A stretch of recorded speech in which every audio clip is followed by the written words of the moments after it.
sommes le samedi 23 mars, le journal d'InfoLive TV vous est présenté par Jérémy Devray-Bénichou.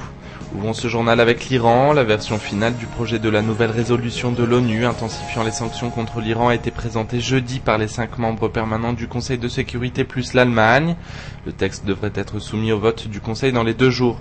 Dans le même temps, le président iranien Mahmoud Ahmadinejad annonçait dans une interview diffusée sur France 2 qu'il ferait de nouvelles propositions sur le dossier du nucléaire lors de sa prochaine venue aux Nations Unies.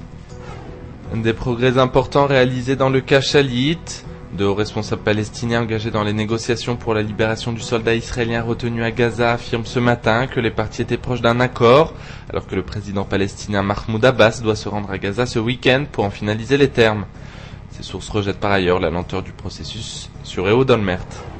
À Gaza, les affrontements interpalestiniens ont fait une 5e victime depuis la reprise des violences hier. Les factions du Hamas et du Fatah se sont opposées dans les rues de Gaza, et ce malgré les accords de la Mecque et la constitution d'un gouvernement d'union.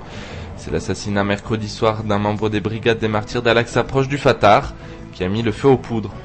Sans transition, guerre du Liban, il ressort des premiers éléments publiés par la commission Vinograd que la politique de retenue observée le long de la frontière nord depuis 2000 a favorisé le déclenchement du conflit.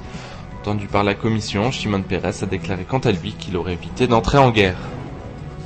Enfin, refermons ce journal avec du sport. L'équipe nationale de football affrontera l'Angleterre samedi soir au cours d'un match comptant pour les qualifications de l'Euro 2008. Les joueurs anglais sont arrivés hier sur le sol israélien, suivis de près par des hordes de supporters. On craint les débordements.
Aujourd'hui, le monde entier parle d'Israël.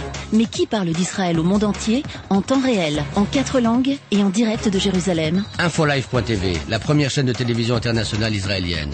24 heures sur 24, 7 jours sur 7, suivez de l'intérieur l'actualité d'Israël et du Moyen-Orient. Des reportages, des interviews, un grand journal et des flash infos en images dès que l'actualité l'exige. InfoLive.tv, votre regard direct et vrai sur l'actualité d'Israël. Retrouvez InfoLive sur internet www.infolive.tv.